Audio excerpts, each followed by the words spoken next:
CTV's Scott Hurst is starting us off with that story this morning. Scott, good morning to you. So tell us about the latest numbers on travel expenses for the MPs.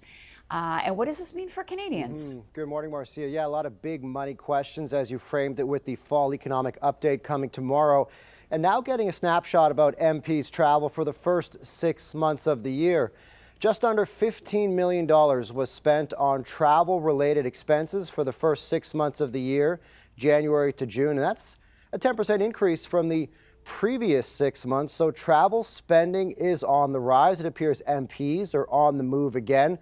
Of course, for the past several years, there were a significant amount of restrictions that were in place when it comes to the COVID-19 pandemic, when a lot of MPs could access the big meetings they needed to do in Ottawa remotely from their own constituencies. And this works out, these first 6 months that we've broken down, almost $15 million.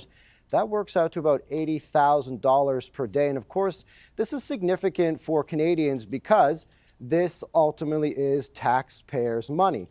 MPs are allowed to travel. They are allowed to write off several work-related expenses when it comes to travel. But when there is a 10% increase, Marcia, from the previous 6 months, that is when Canadians would like to take note. At a time when we're all expected to tighten our belts right now, when the cost of so much is going up and up and up right now, it's fair to have these questions out there, and it's fair to put these numbers out there where travel from the previous 6 months is already up 10%, and Marcia, almost $15 million in the first 6 months of the year. And it's not just the governing Liberals, it's the opposition leaders too, Scott, who are spending money. What did you find on that front? The other parties, the other opposition leaders, as you might expect, the two main opposition leaders had the largest travel bills.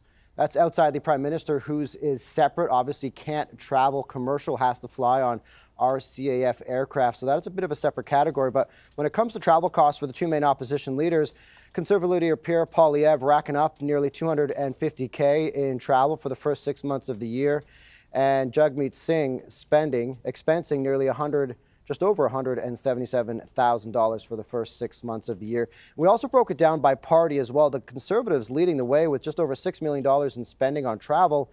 The Liberals coming in at $5.6 million, and the NDP spending about $1.5 million. So, Marcia, some of this can be chalked up to post-pandemic travel, getting back to a lot of in-person work as well.